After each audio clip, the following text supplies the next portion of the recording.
안녕하세요. 루이스 클럽입니다. C.S. 루이스의 기적 읽기 13번째 영상입니다. 책의 74페이지 맨 위에 줄부터 5장 자연주의의 심층적 난점 두 번째 파트 읽어가면서 나눠보도록 하겠습니다. 이 이론이 전적인 자가당착은 아니라는 점을 저도 인정합니다. 원한다면 자연주의자는 자신의 이론을 계속 밀어붙일 수도 있습니다. 그는 이렇게 말할 수 있습니다. 그렇습니다. 난 옳고 그름 같은 것은 없다고 생각합니다. 어떤 도덕적 판단도 참이거나 옳을 수 없으며 따라서 어떤 도덕 체계가 다른 체계보다 더 낫거나 나쁠 수 없다고 생각합니다. 선악에 대한 모든 이상은 환상에 불과합니다. 우리가 느끼도록 조건화된 충동에 의해 바깥 세상에 투사된 그림자에 지나지 않습니다. 사실 많은 자연주의자들이 즐겨 이렇게 말합니다. C.S. 루이스는 이 이론, 즉 인간의 도덕적 판단을 자연주의적으로 설명하는 이론이 가져다주는 의미를 다시 한번 우리에게 짚어주고 있는데요. 인간의 도덕적 판단을 자연주의적으로 설명한다는 것은 사실 우리의 도덕적 판단이라는 것은 우리가 그렇게 느낄 수밖에 없도록 조건화된 그런 충동을 바깥 세상에 투사한 그림자에 불과하기 때문에 사실 원래 옳고 그른 것, 또 근본적으로 참이거나 옳은 것, 그런 것은 사실 없다는 뜻이라고 다시 한번 지적해주고 있습니다. 그러면서 많은 자연주의자들이 그 부분을 인정하면서 즐겨 그렇게 이야기하기도 한다고 이야기합니다. 그러나 만약 그렇다면 그들은 그 생각을 일관되게 고수해야 합니다. 그런데 다행스럽게도 실제로 대부분의 자연주의자들은 그렇게 하지 않습니다. 선과 악은 몽상에 불과하다고 주장하고 나서 그들은 곧 이어 후손을 위해 일하고 인류를 위해 교육하며 혁명하고 악을 일소하고 살고 죽어야 한다고 공고합니다. 웰스 씨 같은 자연주의자도 오랜 세월을 자신의 열정적 운명과 정력을 쏟아 부으며 그렇게 살았습니다. 지금 C.S. 루이스 입장에서 재미있는 것은 이런 자연주의자들이 자신의 생각을 일관되게 고수하는 그런 모습은 보이지 않는다는 거죠. 일종의 그들의 말과 행동이 다르다라는 이야기를 하고 있는데요. 왜냐하면 그들은 말로는 인간에게 사실은 선과 악이 근본적으로 존재하는 것이 아니라 인류의 진화 과정에서 생겨난 우리의 조건화된 충동이 외부 세계에 투영된 그림자라고 이야기하면서 행동은 정말 그것이 있는 것처럼 살아야 된다고 주장하며 열정적으로 그것을 위해서 일을 한다는 거죠. 그러면서 H.G. 웰스라는 사람인데요. 영국의 아주 유명한 작가이면서 그런 사회운동가였던 것 같은데 그 사람을 예를 들면서 그런 식으로 열정적인 웅변과 자신의 정력을 쏟아서 우리가 자신들이 생각하는 그런 선을 위해서 살아야 된다라고 주장하는 그런 모습이 일면 말과 행동이 다른 그런 모습으로 비친다라고 이야기합니다. 이는 분명 정말 이상한 일 아닙니까? 나성형 성운이나 원자나 원시인 등에 대한 자연주의자들의 책이 우리로 하여금 자연주의자들은 그런 것들에 대해 무언가 알 수 있다고 주장한다고 가정하게 만드는 것처럼 우리가 마땅히 해야 하는 일이 무엇인지에 대해 말하는 자연주의자들의 책들은 당연히 우리로 하여금 그들은 선에 대한 어떤 이상들, 가령 그들 자신의 이상들이 다른 것들보다 더 선호되어야 하는 것으로 생각하고 있다고 믿도록 만듭니다. 즉, C.S. 루이스 입장에서 이런 자연주의자들의 말과 행동의 비일관성은 굉장히 이상한 면이라고 지금 계속 이야기를 해주고 있는데요. 우주라든지 또는 원자라든지 인간의 기원이라든지 이런 것들에 대해서 자연주의자들이 책을 쓰면서 그것이 정말 사실을 있는 그대로 표현한 옳은 것이라고 주장하는 것처럼 자신들이 선과 악이라는 것은 원래는 존재하지 않는 것이라는 것을 이야기하면서 동시에 자신들이 주장하는 그런 선이라는 것은 다른 것들보다 더 선호돼야 되는 그런 것으로 우리가 믿어야 한다고 이렇게 요구하는 그런 모습으로 비춰진다는 거죠. 굉장히 이상한 면이 있다고 지금 계속 강조를 하고 있습니다. 왜냐하면 그들은 그 자체로서 선한 것을 선포하며 그 자체로서 나쁜 것을 고발하는 사람과 같은 의분으로 그런 글을 쓰고 있기 때문입니다.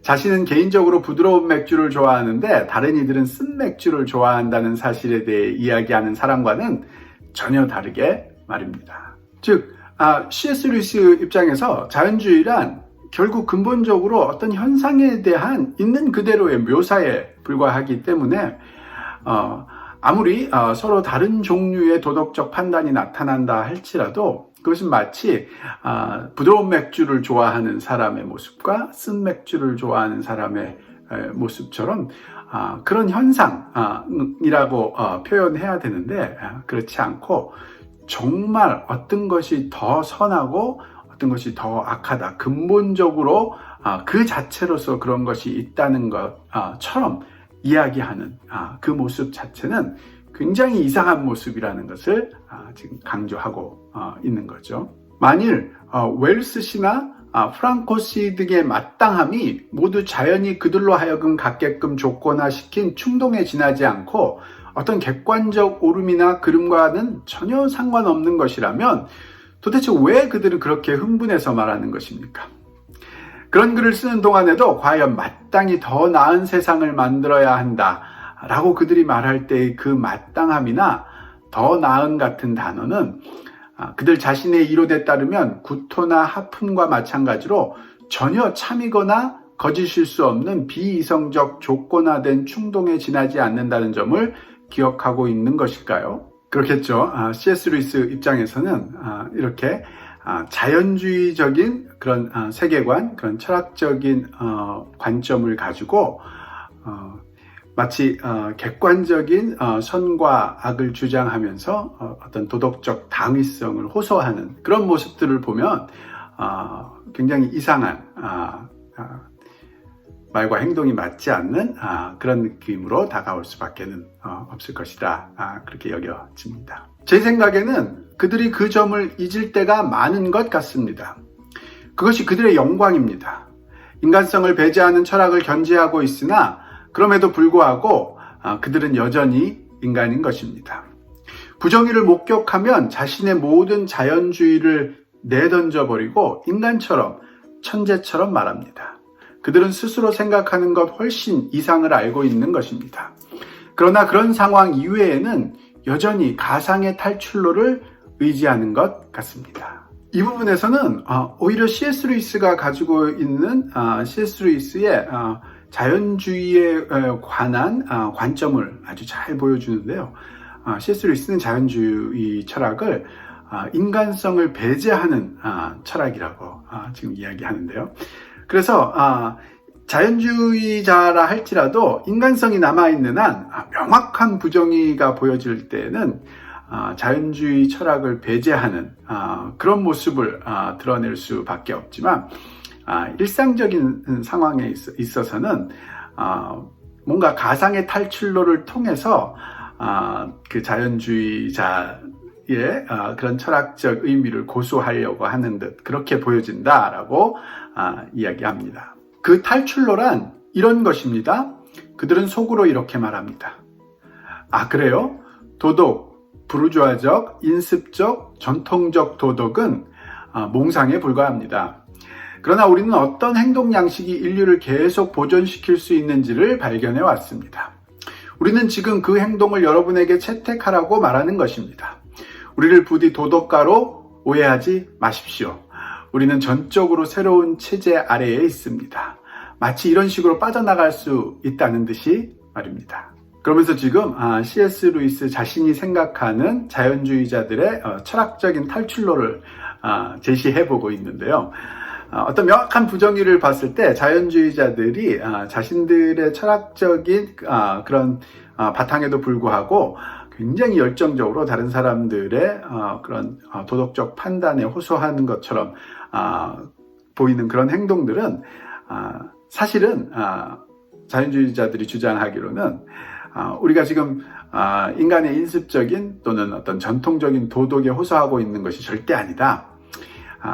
우리가 지금 하고 있는 것은 어떤 진화의 역사 속에서 인류 전체가 살아남을 수 있는 그런 행동 방식이 무엇인가라는 그런 전혀 새로운 철학적인 그런 관점들을 제시하고 있는 것이다 라고 그렇게 이야기하고 있는 것처럼 보인다 라고 이야기하고 있습니다. 그러나 그럴 수 있으려면 사는 것이 죽는 것보다 더 낫다는 점, 그리고 마땅히 후손을 우리 자신만큼 혹은 그 이상으로 돌봐야 한다는 점을 먼저 인정해야 합니다.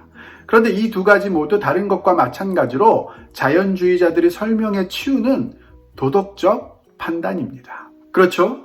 지금 앞에서 얘기한 대로 인류 전체가 진화의 과정 속에서 생존하는 법을 제시한다는 그런 면으로 빠져나가려고 할지라도 그 생존한다는 것, 즉 사는 것이 죽는 것보다 왜 나은지, 또는 인류 전체라는, 즉 우리 자신의 삶보다 우리 후손의 삶을 우리가 걱정하고 준비해야 되는 것, 그것이 왜 나은지라는 것을 보여야 하는 것이 아직 남아있다는 거죠.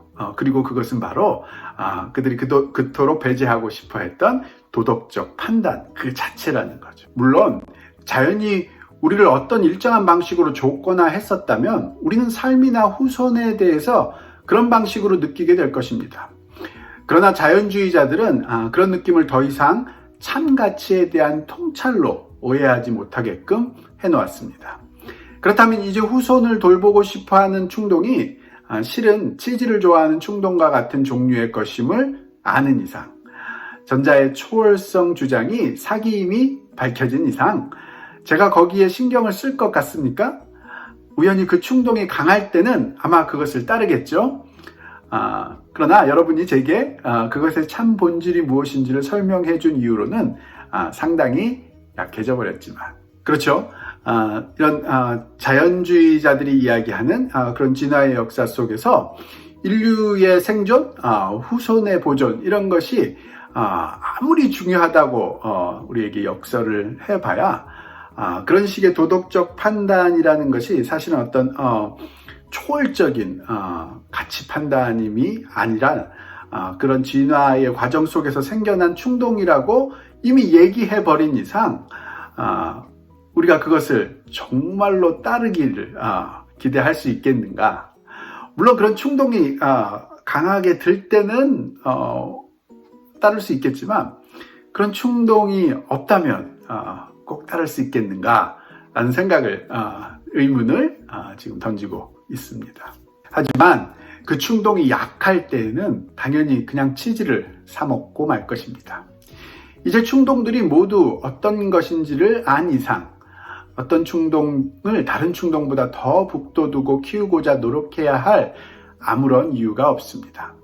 자연주의자들은 월요일에는 양심에 대한 저의 존중심을 파괴시켜 놓고선 화요일에도 제가 그것을 계속 존중하리라고 기대해서는 안 됩니다. 지금 C.S. 루이스가 자연주의가 갖고 있는 그런 철학적 의미들을 아주 영리하게 잘 지적하고 있다고 보여지는데요. 즉 우리가 보통 생각하는 초월적이면서도 도덕적인 그런 판단이 따로 있고 생물학적인 충동들이 따로 있다고 여기는 것, 그것은 사실 잘못된 생각이고 모든 것이 진화의 역사 속에서 생겨난 조건화된 이런 생물학적인 충동에 불과하다고 자연주의가 이미 분명하게 선언한 이상 우리가 자연스럽게 그 당시에 더 강한 충동에 따라가는 것은 너무나 자연스러운 일일 수밖에 없다는 거죠. 즉 월요일에 우리가 갖고 있는 도덕적인 그런 판단, 양심에 대한 그런 가치, 그런 존중심, 이런 것들을 철학적으로 파괴시켜 놓고 화요일에는 그것을 존중해 주기를 그렇게 바라는 그런 모습들은 어불성설일 수밖에 없지 않느냐라고 이야기하고 있습니다. 이런 식으로 빠져나갈 수 있는 길은 존재하지 않습니다. 만일 우리가 도덕적 판단을 계속하고자 한다면 말로는 뭐라고 하든 사실상 우리는 계속 하게 될 것입니다. 사람의 양심은 자연의 산물이 아니라는 점을 믿어야만 합니다. 그리고 양심이 타당성을 가질 수 있기 위해선 어떤 절대적 도덕적 지혜, 즉 절대적으로 독자적으로 존재하며 도덕과 무관하고 이성과 무관한 자연의 산물이 아닌 어떤 도덕적 지혜의 산물이어야 합니다. 즉 C.S. 루이스가 보기에 자연주의자들이 빠져나가려고 하고 있는 그런 지금의 철학적인 탈출구는 절대로 탈출구가 되지 못한다고 이야기합니다. 즉 자연주의자들이 도덕이라는 것은 어떤 절대로 초월적이고 근본적으로 원래부터 도덕적인 것이 아니라 결국은 자연의 산물일 뿐이다 라는 생각을 가지고서는 절대로 인간이 초월적인 양심의 바탕으로 한 도덕적인 판단을 따라야 하는 그 타당성, 그 근거를 절대로 제시해 줄 수 없다는 거죠. 그런 도덕적인 판단이 타당성을 갖기 위해서는 도덕적 판단이라는 것은 자연과 무관한 그런 순수한 절대적인 도덕적, 이성적 그런 판단으로부터 나온 것이다 라는 그 면을 고수할 수밖에 없다라고 주장하고 있습니다. 앞장의 논증으로 이성적 사고의 초자연적 원천을 인정할 수밖에 없게 되었다면 이번 장의 논증으로 우리는 선악에 대한 우리 관념의 초자연적 원천을 인정할 수밖에 없게 되었습니다. 다시 말하자면 이제 우리는 하나님에 대해 무언가 더 많은 것을 알게 된 것입니다. C.S. 루이스는 지금까지의 논증의 의미를 다시 한번 정리를 해주고 있는데요. 앞서서 논증했던 이성적인 추론이 타당성을 얻기 위해서는 그것이 절대로 자연의 산물이어서는 안 되고 초자연적인 원천을 가지고 있어야 되는 것을 우리가 인정해야 되듯이 도덕적 판단 역시 타당성을 얻기 위해서는 절대로 자연의 산물일 수가 없고 초월적인 초자연적인 원천을 가지고 있어야 되는 것, 그것을 우리가 인정해야 된다는 것, 그것이 의미라는 거죠. 그런 면에서 볼 때 초자연적인 원천, 독자적으로 존재하는 초자연적인 실제, 좀 쉬운 말로 우리가 하나님이라고 이야기한 그 실제의 의미들, 그 본성들을 조금 더 깊이 알게 된 그런 면이 있다라고 정리를 하고 있습니다.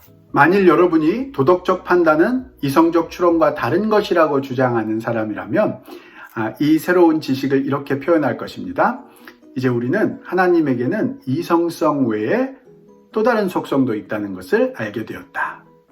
그렇지 않고 만일 저처럼 도덕적 판단은 일종의 이성적 추론이라고 주장하는 사람이라면 이렇게 말할 것입니다. 이제 우리는 신적 이성에 관해 더 많은 것을 알게 되었다. 즉 우리가 하나님에 대해서 뭔가 더 많은 것을 알게 되었다는 말의 의미가 앞에서 이야기했듯이 우리의 이성적 판단과 도덕적 판단은 다른 것이다 라고 보는 사람에게 있어서는 하나님은 그런 이성성 뿐만 아니라 도덕성의 원천이 되시는 그런 분이시다 라는 것을 알게 되었다라고 말할 수 있다면 C.S. 루이스처럼 도덕적 판단이라는 것이 이성적 추론의 일종이라고 보는 사람에게 있어서는 하나님의 이성, 즉 그 신적 이성의 또 다른 면, 즉 도덕적인 판단 그 자체도 신적 이성에 속해 있는 것이다 라고 깨닫게 될 것이다 라고 보는 거죠. 이제 우리는 이 책의 중심 논증을 시작할 준비를 거의 마쳤습니다. 그러나 그 전에 먼저 생길 수 있는 몇 가지 의심 내지 오해에 대해 짚고 넘어가는 것이 좋을 듯 싶습니다.